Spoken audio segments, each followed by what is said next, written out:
গত ২৪ সালে স্বাধীন করে পেয়েছি আমরা এমনই একটি দেশ। সুদ খায়, ঘুষ খায়, মানুষ করে দুর্নীতি, পাথরগুলো খেলো যারা, এটা তাদের কোন নীতি? দখলদারি, চাঁদাবাজি, লুটতারাজ কবে হবে বন্ধ? ধিক্কার জানাই ওই পাথর খেকোদের, কপালই আমাদের মন্দ। আসসালামু আলাইকুম দর্শক, আমার সাথে সেই বাস্তবতার কবি আজিজুর রহমান আজাদ সাহেব আছেন। আপনারা জানেন যে উনি বাস্তবিক প্রেক্ষাপট নিয়ে এবং রিসেন্টলি যেসব ঘটনা আছে এই সব ঘটনা নিয়ে আসলে উনি কবিতা লিখে থাকেন। বিশেষ করে বর্তমানে সিলেটের ভোলাগঞ্জে যেই ঘটনাটি ঘটেছে, সেই সাদা পাথর যে নাই হয়ে গিয়েছিল সেইটা আমরা দেখেছি। এখন অনেক পাথর আসলে ফিরতে শুরু করেছে। সেই কবি আজিজুর রহমান আজাদ সাহেব সেই সিলেটের সাদা পাথরকে কেন্দ্র করে একটি কবিতা লিখেছেন। সেই কবিতাটি আজকে আপনাদেরকে শোনাতে এসেছি এবং কবির সাথে কথা বলতে এসেছি। তো আপনারা সেই কবিতাটি অবশ্যই শুনবেন, আশা করি ভালো লাগবে। আসসালামু আলাইকুম। ওয়ালাইকুম আসসালাম ওয়া রাহমাতুল্লাহ। কবি কেমন আছেন আপনি? আলহামদুলিল্লাহ, আল্লাহ পাক ভালো রেখেছে।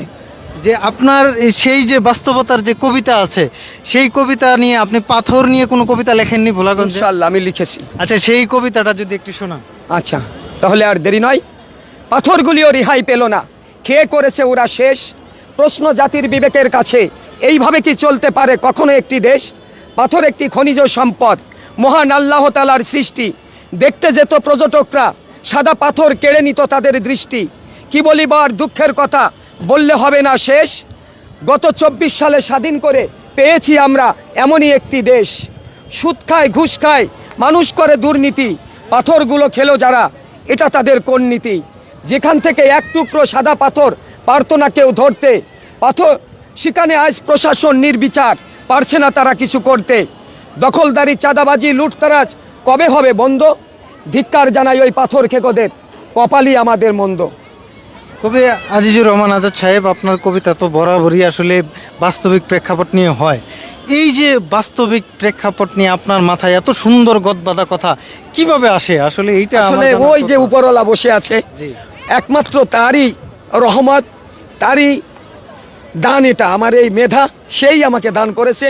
আসলে আমি দিয়ে যেতে চাই আমার এই লেখনী দিয়ে, ওই মহান আল্লাহ তাআলার ইচ্ছায় আমি দিয়ে যেতে চাই এই জাতিকে কিছু। কবিতা লেখা নিয়ে আপনি কতটুকু সময় দিনের মধ্যে আসলে ব্যয় করেন? আসলে কি, আমি লিখতে পারি অনেক, কিন্তু রুটি রুজির জন্য আপনারা জানেন, এদেশের কোটি কোটি মানুষ জানে, আমি গাড়িতে গাড়িতে বই বিক্রি করি।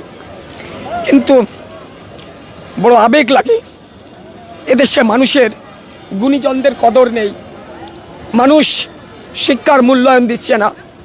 মানুষ কমেন্ট বক্সে যাবেন, দেখবেন আমার কবিতাগুলো যারা দেখে, যারা পড়ে, তারা কমেন্ট বক্সে গিয়ে কত ধরনের কথা লেখে, যে কত কত কবিতা, কত কত গল্প, উপন্যাস তা জাতীয়ভাবে স্বীকৃতি পায়। কিন্তু যার কবিতায় প্রত্যেকটা কবিতা যেন জীবন্ত, দেশের কথা বলে, মানুষের কথা বলে, সেই কবিতা কেন পাঠ্যপুস্তকে আসে না? এই প্রশ্ন আমারও, এই জাতির বিবেকের কাছে প্রশ্ন, এদেশের সরকারের কাছে। কবি, আমি আপনার কাছে জানতে চাচ্ছি যে এই যে পাঠ্যপুস্তকে যে কবিতাগুলো আসলে আসে, আপনি কি মনে করেন যে আপনার কবিতাগুলো ওই ধরনের মান আসলে বজায় আছে? আমি মনে করি তার থেকে অনেক অনেক ভালো ভালো কবিতা আছে, ভালো ভালো কবিতা আছে। কিন্তু হয়তো একদিন এই কবিতাগুলো পাঠ্যপুস্তকে পাবে, স্থান পাবে, হয়তো সেদিন আমি এ পৃথিবীতে নাও থাকতে পারি। বেশিরভাগই কিন্তু এরকম ঘটনা আছে যে অনেক ব্যক্তিবর্গ আছে যারা আসলে থাকাকালীন সময়ে, এই যে আপনার মতো কবি সাহিত্যিক যারা আছে, বেশিরভাগই যারা পৃথিবীতে থাকাকালীন অবস্থায় আসলে তাদের সম্মানটা আসলে কেন যেন পায় না, এবং তারা চলে যাওয়ার পরেই তাদেরকে আসলে মূল্যায়ন করা হয়, অন্যরকমভাবে উপস্থাপন করা হয়, আমরা মূল্যায়ন বেশি করি আর কি। আসলে কি এটা বাস্তবতা ঠিক না। কারণ কি, একজন লেখক, একজন সাহিত্যিক, একজন শিল্পী যখন কিছু করে তখন তো সে দেশের জন্য করে, মানুষের জন্য করে। তার জীবন দশায় যদি এগুলো আলোর মুখ পেত, সে যদি দেখে যেতে পারতো যে আমার এইগুলো মানুষের কাছে সমাদৃত হয়েছে, মানুষ সেটাকে গ্রহণ করেছে, তার যে লেখার যে একটা আত্মতৃপ্তি, তখন সে আরও বেশি পেত এবং তার কলমের শক্তি আরও বৃদ্ধি পেয়ে যেত। সত্যি এটা আসলে মর্মাহত করে।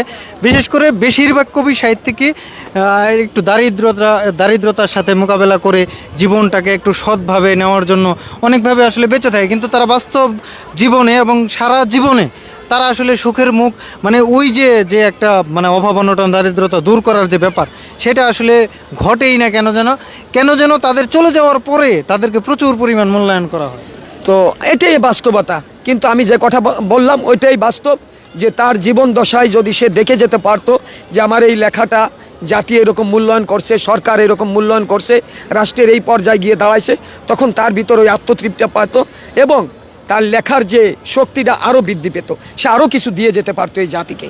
জি ধন্যবাদ। আমার সাথে যিনি কথা বলছিলেন উনি হচ্ছেন সেই কবি যিনি বাস্তবতার কবিতা লিখে থাকেন, কবি আজিজুর রহমান আজাদ সাহেবের কাছ থেকে আমি বিদায় নিচ্ছি। সকলে ভালো থাকবেন, সুস্থ থাকবেন, ভালো কাজের সাথে থাকবেন। আল্লাহ হাফেজ। আল্লাহ হাফেজ। আল্লাহ হাফেজ।